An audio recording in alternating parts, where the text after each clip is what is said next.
Hi, everyone. I am Val Montgomery. I am back with Ron, and we are continuing the conversation with Christ letters. We are still on letter number 2. I'll let Ron introduce to you guys our new topic for the week, and we'll get started having our conversations. Thank you for clicking like or play, and hope you enjoy today's message. Great. Thank you, Val, and hi, everyone. Yes, I thought let's start off today with something that's probably going to be pretty controversial. Equally as controversial as when Christ said he was not divine. Uh, Along the way, he also said in letter two that there is no sin. And he said that to his mother when he was challenged about is God going to manage to keep everybody together and in line? So, wait, did you say sin? I said sin. So, I feel like when people hear the word sin, they immediately think of all of their wrongdoings, all the things that they have done that they know they were not supposed to do, or broken a Ten Commandment, or disobeyed, a parent, or something to that where it's a matter of right and wrong. And I feel Or like, something that says, say, right, or something that society deems wrong that maybe an individual doesn't feel is wrong too. that's a good point. That's a good point. Um, my memory goes back as far. I attended St. Malachy School in Chicago. Um, my memory goes back to maybe third grade when I was first introduced to sin. So, when you attend Catholic school, I had a entire section dedicated to religion. So it was important that they taught us about sin because that was a way to discipline us. So how far does your memory go back to sin? Uh, I think it was second grade for me. It's very close. We had first reconciliation first, and then first communion right after that. And of course, the reconciliation. And I also remember one of my first times in the confessional being called out by the priest for something that I did as a child. Oh, that's funny. I did too. I was sitting in church and a girlfriend passed me a note, and the priest from at the front, he was talking, stopped talking and said, "You two, leave now." I don't think I created sin, but I'm pretty sure in his eyes, whatever I was doing was not right. Yeah, well, and we all do that. I mean, that's we do things that aren't wrong. Okay, and the point of this topic is not saying that anything we do is free for all. It's just in the eyes of God, there is no sin because God is not in a box. God is not a guy sitting up on a throne in the sky ready to throw lightning bolts at you for when you do things wrong or something bad. Or when grief comes into your life and God, why did you do this to me? What could I have done to deserve this? God is totally separate from that. Uh, that's that's a an ideology that is manifested. Gosh, since the idea of a theistic figure existed thousands and thousands of years ago. So, are you saying that there is no sin? Sin is subjective, or sin is defined by the topic, the individual, the item? Is there many meanings to the word sin? The human perception of sinning against God is incorrect, as Christ says here in this letter. Perception is the key word there, right? Perception, correct. We can definitely hurt the world, hurt each other, hurt ourselves, and it's not the right thing to do. But it's not a sin punishable by the wrath of God. But sin has been synonymous or used when it comes to religion, right? Oh, absolutely. Used very heavily. How can you not say it's not part of something that was created or used by or resembled something religious or something that God had something to do with. You know what I'm saying? I mean, in my Mhm. opinion, those three letters is such a powerful word. Well, as Christ goes on to say here, because somebody else asked him about that, it was pertaining to one miracle. He brought this one son back to health who was very, very near death. And Yeshua, what did I do wrong to deserve this? And he said that he asked the question that he's been most wanting to answer. He said, God gives us life and being. He would not snatch these things away as a man would snatch away some treasure from somebody else because he's angry with them. It's the way that mankind behaves, not God. And God is not placed on a throne in some part of the sky like human kings sit on the throne and govern their people. That's a huge, huge fallacy that I guess it's an easy association to make, especially with the people of old who, all they knew was with their physical world right in front of them. And he goes on to say, this is the human way and a human belief, not truth. The way of God is far beyond anything that the human mind can devise or dream. And when he was in the desert during those 6 weeks, his whole persona, his mind was so highly elevated that that's when he was able to see, the shimmer of particles that made the shape of the rocks, of the dirt, of the trees, of the animals that were out there.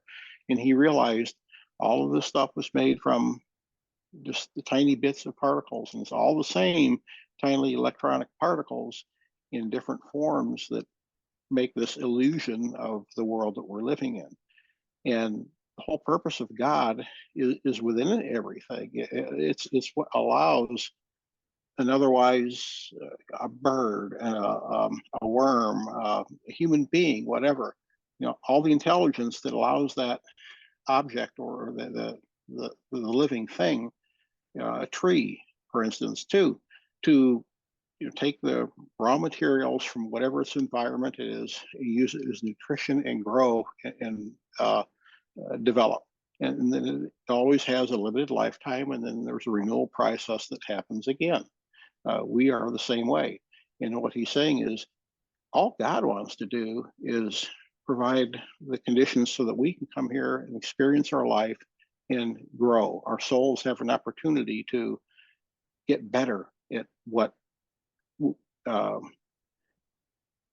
get better at behaving, I guess it would, that's a very, very simplistic thing, but getting along with people, loving one another. It's our egos, like we talked about before, that cause us to do the evil either to ourselves or to others in the world, is we want more, we want this. And that's what we're trying to get away from. God has nothing to do with that, but God is in everything that allows it to live and exist. I normally like to play the devil's advocate here, right? Just to make Mhm. sure that we are approaching it from different views. But I totally agree with you that there is no sin. It's definitely how we um, see things, how we behave. I think it's so important because that's one of the things that Ron and I have been talking about this whole time is that we're nowhere near perfect, but if we're trying to move, operate, and live our lives to the best of our ability, to the best of where we are in any situation, any moment, any crises, there's no sin in that because we are actually doing our best. Um, there's no evil intent. There's no bad malice or whatever you think in your mind. Like I deliberately took the piece of cake. It's not like that, But if I went to the refrigerator and saw that there was an extra piece of cake and took the last piece, it was never intentionally to take it away from someone. And even since the dawn of time when the whole concept came up, uh, and by no means am I condoning hurting people or others around or yourself. Okay, that is something that we need to do better at and not do. But I'm trying to divorce that from the concept that we're sinning and therefore we're bad in the eyes of God and we're going to get punished or we're going to go to hell or something like that. Uh, you know, there's a lot of wrong in the world. We do it intentionally and sometimes unintentionally. And each one of us, is called by uh,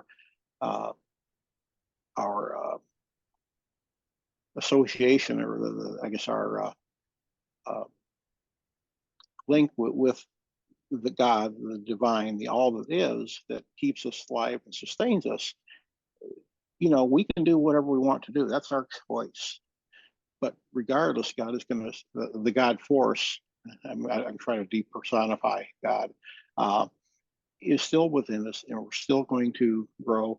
And if we haven't talked about it before, something else that we will bring up in a future talk will be like energy force, and we did touch on it somewhat. So if you are good, if you're positive, if you bring light into the people in your world and around you, you're giving off a higher energy, and you're probably going to be healthier. And you would also have the ability at that point to actually connect with the light and self-heal a lot of things, which is how supposed miracles happen not today.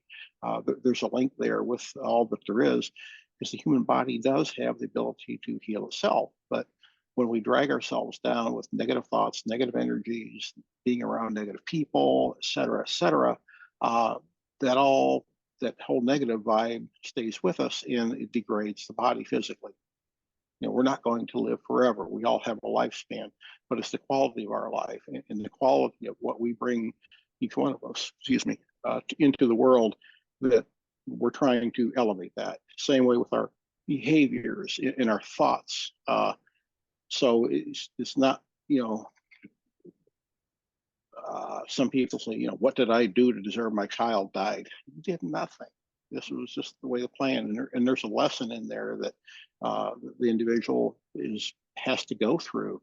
It's part of their life experience and part of their birth plan for when they're going to come back, and to learn a lesson that they need to learn so that they can eventually rise up to the level where they don't have to incarnate on Earth again, and they'll be, and stay in the other side of the veil, like with the ascended masters and the other spirits and things like that. Making sense to you guys. I know that sin is one of those words that everyone probably identifies with. And we're not definitely making light of it, because I know it's most likely ingrained in you from so long ago that it's just a way of life. But again, if you can start to change your thoughts, change the way you perceive or think about things, and look at things from a different way, you can start to see the true meaning of sin, uh, as opposed to what we've been taught for so many years. So, Ron, to close out, if I'm clicking on this video and I have one way of thinking when it comes to the word sin and how I identify my actions to sin, what's one thing that you would convey to someone, that's on the fence, that clicked on this video, that's seeking something different, or just out of curiosity when it comes to sin? Well, it would have to be read the letters for yourself and take the message for what it's worth. Uh, the one quote here that is in there, he says that the Father, meaning God, and don't put God in a box again. He's not a guy sitting on the throne in the sky. The Father, meaning all that is, holds nothing, rejects nothing, condemns nothing, does not even see our wrongdoing. All that man does, which man calls sin, is only of this world and only punished within this world, for it is a law of earthly existence. Amazing. So I want to thank you guys for watching this video, and take the opportunity to drop a comment down below, your thoughts about sin, your thoughts about what you were taught and how you see things as an adult after listening to this when it comes to the word sin. Hope this message resonates with you guys. Yeah, I think this is, again, three letters that mean so much and affect so many of us, can change how we live and how we move in the world. So again, I am Val Montgomery, and Ron and I are here on YouTube and podcast, wherever you're listening to us from. We're talking about Christ letters, Christ consciousness in relationship to our everyday lives. We are diving into letters 1 through 9, a step at a time, finding a topic that relates to our lives that we want to share with you guys in hopes that we can bring a message of clarity, hope, whatever you need to hear for that day. I'll let Ron close us out, and thank you for watching. And again, thank you to everybody for tuning in today. And if we haven't, we will get the link posted for the Christ letters. Uh, I know we've been a little bit maybe negligent on that, but look it up. You can definitely Google it. There's a Weebly website that has a lot of information, that has the letters available, and a lot of questions if you might be further interested in exploring the subject. And as Val said, we'll continue exploring it each week. Thank you.